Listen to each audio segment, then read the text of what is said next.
Hey guys, Osman here. Today I'm sharing 3 things I learned from The Startup of You by Reid Hoffman and Ben Casnocha.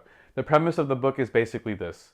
They say companies aren't going to take care of you for 20 years and let you build a career and all that like they used to. Those times are done.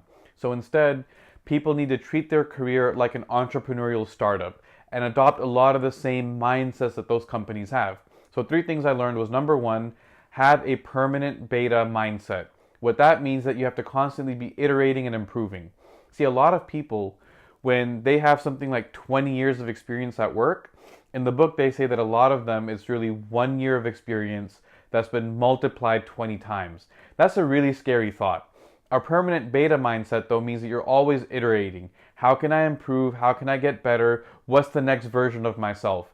And so I'm always looking at what assets I have. What knowledge do I have? What skill sets do I have? My experiences, the people that I know, the things that I've done, all these different things accumulate into my skill set.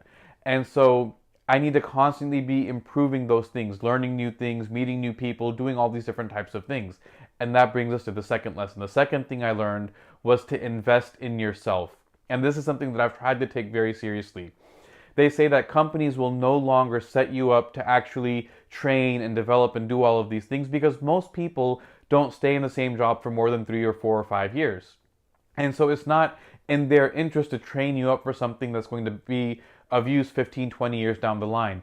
You've got to take charge of your own education. That means investing in classes, seminars, workshops, any different way that you can find to learn, reading books, all these different types of things.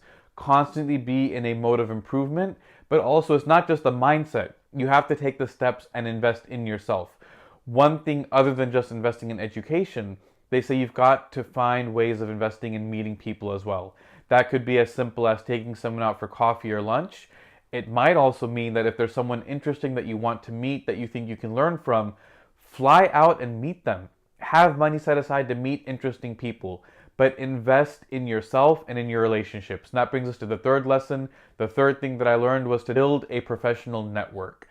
Now, networking, when I hear that word, it evokes a lot of negative imagery. It's like all these advices that people give you. Go to the Rotary Club, go to the Chamber of Commerce, go to networking events and hand out business cards and meet people that you don't know. It all sounds very awkward and inauthentic.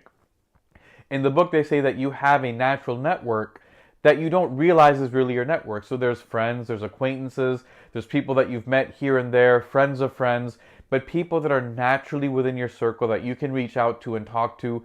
That's a natural network that you can have, that you can start to build relationships with people. Now that doesn't mean just like, oh, that person works there, they can get me a job at that company. But no, they say look to build relationships with the people in your network. That means find ways of adding value to them.